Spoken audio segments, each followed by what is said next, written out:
Narito na naman tayo para sa isang napaka-sweet at nakakakilig na love story nila Kalingap Edu at Ate Viancy. Ulat mo ay aking makilala. Sa pagpapatuloy ng ating love story ay matutunghayan natin ang pagpapabrace ni Viancy. Kung matatandaan natin, noong nakaraan ay may nag-sponsor sa kanya ng 60,000 para ipang brace niya na sa kanyang ngipin. Makikita natin na naabutan ni Kalingap Prab si Kalingap Edu na naghihintay lamang sa labas ng dental. Lagpas isang oras na daw naghihintay si Kalingap Edu doon sa labas dahil hinihintay niya si Ate Viancy na matapos ang kanyang brace. Nakakakilig nga dahil sinabi ni Kalingap Edu na siya daw ang nagsundo kay Viancy makapunta lamang sa kanilang appointment. Matapos ang ilang oras na paghihintay ay natapos na rin ang braces ni Viancy. Kaya naman noong nakita nila si Viancy ay talagang nagulat sila dahil sa ganda nito at bagay na bagay sa kanya ang kulay ng kanyang braces. Thank you po dun sa nag-sponsor po na pampabrace po na G-Group po na kay Sir Lito po. Thank you so much. Tsaka sa NC Global Supporters po, maraming salamat po sa inyo. Sobra po ako nagpapasalamat sa inyo kasi hindi ko po ina-expect na ganito po na magkakaroon po ako ng brace. Sa ganito pong edad agad. Kala ko po pag ko na po, pag may trabaho na po ako, pag nakakatulong na po ako kay mama. Pero po ito po, thank you so much po. Pagkatapos ng kanilang appointment sa braces ay may pinuntahan muna sila na ginagulat ni Viancy. Hindi niya ina-expect na noong araw na iyon ay makakapunta siya sa lugar na iyon. Walang iba kundi ang bahay ni Kalingap Edu. Hiyang-hiya nga si Ate Viancy dahil ayaw niya talagang pumasok sa bahay nila Kalingap Edu. Sinasabi niya na doon na lamang daw siya sa labas magpapahinga. Talagang mahiyain talaga si Viancy at napaka-humble na tao. Ngunit sabi naman ni Kalingap Edu ay lagi niya siyang pinapatuloy sa kanilang bahay kaya naman si Kalingap Edu naman daw ang magpapatuloy sa bahay nila. Kahit pa ayaw ni Viancy kanina ay pumayag na rin lang siya dahil wala na talaga siyang magagawa dahil hindi lang si Kalingap Edu ang pumapilit sa kanya kundi ang buong Kalingap team. Para naman hindi mahiya si Viancy ay hinawakan na ni Kalingap Edu ang kanyang kamay at ginaid papasok ng kanilang bahay.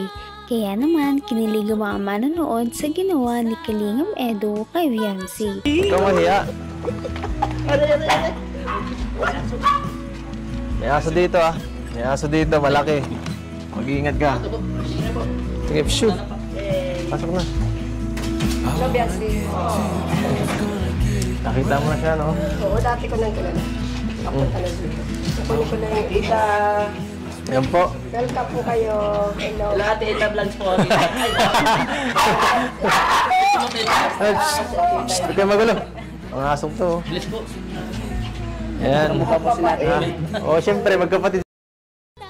Makikita natin kung gaano talaga kagalang si Viancy pagdating sa ibang tao dahil pagpasok niya pa lamang ay nag-bless na agad siya sa mama ni Kalingap Edu na nag-welcome sa kanila papasok sa bahay. Kaya naman dito natin masasabi na si Viancy ay talagang napakagalang at marespetong dalaga. Kaya naman hindi na nila ito pinatagal at pinapasok na si Viancy sa bahay nila Kalingap Edu. Ito nga ang first time na makakapunta si Viancy sa bahay nila Kalingap. Kaya naman makikita natin na talagang nahihiya pa siya at di niya alam ang gagawin. Sabihin mo ang gusto mo. Kahit ano. Kailan po dito lang po? Kahit ako. Joke lang. Saging. Ngatain mo lang sa gilid. Sige po. Baka di ka pa marunong. Marunong po. Marunong po ako magbalat. Baliktad! Saka nakakita yung saging ganyang pagbalat. Tama po. Ibang klase ka magbalat ng saging, baliktad. Okay ka lang? Ano, gusto mo lugaw? Papagawa ko kay mama. Ay, naku, hindi po. Hindi na po. Hindi siya. Nahihirapan ka eh. Ay, hindi, okay lang. Ma! Nagluto nga lugaw. Pambira. Pambira, hindi po. Napaka-sweet naman talaga ni Kalingap Edu dahil ngayon naman ay inaalagaan niya si Viancy sa sarili nilang bahay. Sabi niya ay bumabawi lamang daw siya kay Viancy dahil kapag sila naman ang nasa kanilang bahay ay inaalagaan din niya ang Kalingap team. Dahil alam ni Kalingap Edu kung gaano kahirap at kasakit magkaroon ng brace ay alam na alam niya kung paano niya alagaan si Viancy ngayon na bagong brace lang din siya. Maya-maya naman ay nangyari na ang pinakahihintay ng lahat dahil pinakilala na ni Kalingap Edu si Viancy sa kanyang mama. Mungga, saging o pakwan? O lahat? Wala po. Ha? Wala? Bakit wala? Ano favorite mo bukas? Yan, steak. Ano favorite mo bukas? Ano yung blend? Pinoon po. Fredo, Ha? sa akin po apple. Anong apple? Ito po, Wala namang sakit ang ngipin mo. Oo. meron din po eh. Okay lang yan. Nahirapan po ako lumunok eh. Ayun na ako. Opo. Para kay Viancy ito at di siya makakain. Ay, para kay ate. So sweet naman. Sweet naman Kuya Ido ko. Yan. Diba siya ate na lang tayo. Ay, So yan.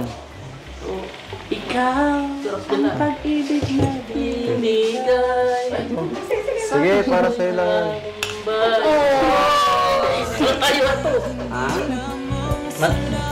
Talaga namang napaka-effort ni Kalingap Edu sa pag-aalaga kay Viancy dahil alam niya na masakit nguyain ang saging kaya naman pinag-blender niya si Viancy ng iba't ibang prutas dahil alam niya na hindi pa kumakain si Viancy simula umaga.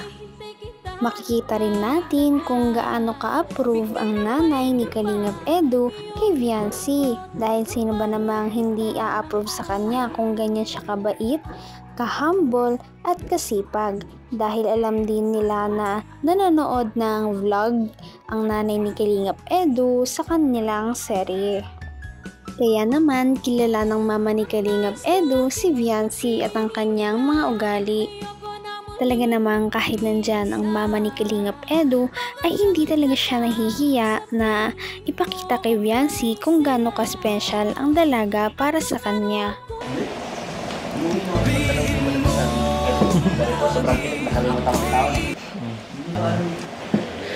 Gusto ko nga. Gusto ko nga talagang ganyan. Kung ganyan ang abala, edi okay lang kahit araw-araw. Gusto mo pahinga ka muna? Makapagod ka pa. Grabe talaga ang pagpaparamdam ni Kalingap Edu kung gaano kahalaga si Viancy para sa kanya. At nakakatuwa din tignan na si Viancy ay parang nag-open up na rin para kay Kalingap Edu. Ngunit maya-maya ay nagulat na lang ang Kalingap team dahil nung tapos na silang kumain ay bigla na lamang naghugas si Viancy ng plato. Kaya naman agad-agad siyang pinigilan ng mama ni Kalingap Edu dahil mapapagod lamang siya. Ngunit dito natin makikita kung gaano talaga kagalang si Viancy kapag nasa ibang bahay siya. Meron talaga siyang manners kahit saan siya magpunta. Kaya naman humahanga talaga ang viewers at kanyang mga supporters. Bukas daw sa plato. Naghugas ka plato. Mangilaw ka ng kamay mo. Sige. Hindi. Ed, si Beyonce, mahugas daw ng plato. Hindi. Bawal. Ang masabi ko sa kanya? Ayaw ko bait. Okay. Pasado, no? Pasado.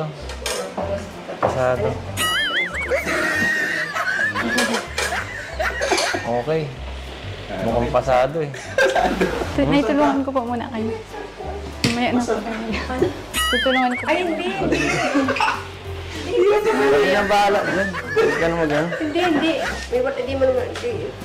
Halika na. Mamaya. Sa sobrang bait at sipag nga ni Ate Viancy ay wala na talagang masasabi sa kanya ang mama ni Kalingap Edu. Maya-maya ay napilit din nila si Viancy na magpahinga na lamang. Kaya naman, cue na iyon para ipasok ni Kalingap Edu ang kanyang surprise para kay Viancy dahil iyon pala ay kanilang araw ng monthsary. Napakadaming binigay ni Kalingap Edu na flowers para kay Viancy at nagpaabot din ang kanyang mga supporters ng mga cake. Anong tingin yan? Flowers for you. Ano po meron? Anong meron? Sakit naman nun. Happy 3rd monthsary. Hindi mo alam. Grabe. Remote mo na agad.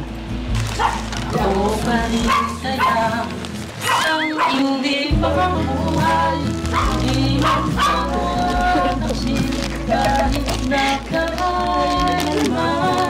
Sasabihin? Salamat po sa ano. Sa lahat po. Sana po hindi po magsawa.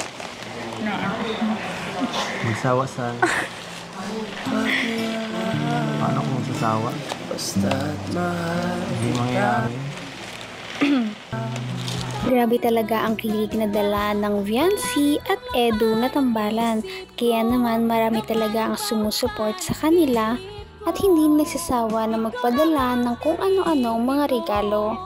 Makikita rin natin ang pagbabago simula nung una silang nagkita hanggang ngayon. Makikita natin na tuloy-tuloy ang pagde-develop ng kanilang feelings sa isa't isa. Dahil sinabi din ni Viancy na sana ay hindi magbago si Kalingap Edu sa pakikitungo sa kanya. Makikita rin natin kung gaano kinikilig ang nanay ni Kalingap Edu kaya parang botong-bota talaga siya kay Viancy at Kalingap Edu.